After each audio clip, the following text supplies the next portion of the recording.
बिस्मिल्लाहिर्रहमानिर्रहीम। बिटकॉइन या किसी भी कॉइन के जो स्टेकिंग है इसके बारे में मैंने पहले भी एक वीडियो बनाई है। मज़ीद दोस्त पूछते हैं कि ये किस तरह जायज़ हो सकता है, इसको जायज़ होने की क्या सूरत हो सकती है। हम या इसको कर्ज करार देंगे या हम इसको अमानत करार देंगे। अगर हम इसको कर्ज करार देते हैं तो ऐसी सूरत में अगर आपके साथ शुरू में तय हुआ हो कि आपको इतना इनाम दिया जाएगा तो ये वाकई सूद बन जाएगा। हकीकत तो ये है कि मैं इसको कर्ज नहीं मानता, मैं इसको अमानत समझता हूँ। अगर ये अमानत है, आपने ये अमानत किसी के पास रखी है तो वो वापस करते हुए उस पर कुछ इजाफी आपको देता है। आपके अमानत रखने से उसको फ़ायदा हुआ है और वो आपको इजाफी अपनी रजामंदी से कुछ देना चाहता है तो इसमें कोई हरज नहीं है। इस सूरत में जायज़ हो सकता है। अब अमानत और कर्ज में फ़र्क क्या होता है? कर्ज होता है दफ़्उ मालिन अला सबीलिल इहसानी वल इरफाक व तमलीकुहु लिमन यंतफ़िउ बिही व यरुद्द बदलहु। फ़िक़्ह के अंदर, फ़िक़्ह की तमाम किताबों के अंदर जो कुछ लिखा है वो मैंने पढ़ के आपको सुनाया।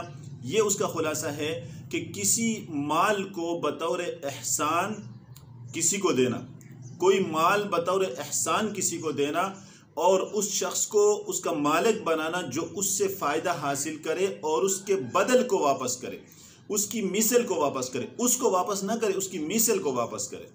तो ये कर्ज का जो है, ये कर्ज की तारीफ़ है कि आप अला सबीलिल एहसान अला सबीलिल इरफाक, किसी पर एहसान करते हुए उसको कुछ देते हैं, माल मुस्तहलक उसको देते हैं, वो उसको इस्तेमाल करता है, उससे फ़ायदा हासिल करता है, फिर उसके बदल वापस करता है। इसमें यह है कि एक तो आप बतौर एहसान देते हैं, नंबर दो आप उसको जो है मालिक बनाते हैं और वो फ़ायदा हासिल करता है, नंबर तीन वो उसके बदल उसको वापस नहीं करता, उसकी मिसल को वापस करता है। ये तीनों बातें यहाँ नहीं पाई जाती, लिहाजा इसको कर्ज कहने की बजाय हमें इसको अमानत कहना चाहिए। पहली बात यह है कि आप बतौर एहसान ये उसको नहीं दे रहे। दूसरी बात, आप उसको मालिक नहीं बना रहे। तीसरी बात, वो आपको वही चीज़ वापस करता है, उसकी मिसल वापस नहीं करता। जबकि कर्ज में क्या होता है, सबसे पहली बात यह होती है कि आप बतौर एहसान देते हैं, दूसरी बात आप उसको मालिक बनाते हैं, तीसरी बात वो उसको वापस नहीं करता, उसकी मिसल को वापस करता है।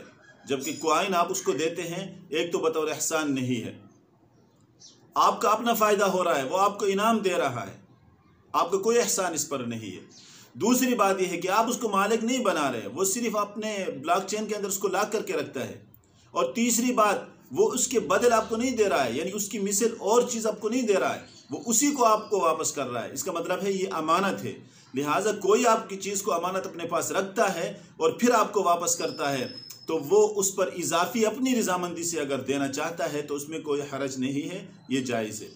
तो ये बिटकॉइन हो, कोई भी कॉइन हो, उसकी स्टेकिंग के बारे में आखिरी फाइनल बात मैंने आपके साथ शेयर की। इसके अंदर जितनी भी गुंजाइश फ़िक़्ह की किताबों में हो सकती है मैं अपने तमाम फॉलोअर्स को वो वाज़ह करता हूँ। उमूमन ये होता है कि ये बातें नहीं बताई जाती है आवाम के सामने, लेकिन हमने जो बात अपने लिए देखना है फ़िक़्ह के अंदर, अपने ट्रेडिंग के लिए हमने जो कुछ देखना है वो अपने फॉलोअर्स के साथ भी हम शेयर करते हैं। और बाकी ये जो आप शेयर्स के बारे में, ट्रेजर NFT के उसके बारे में सवाल किया था एक दोस्त ने, तो उस सवाल की भी हम वजाहत करेंगे इंशाअल्लाह।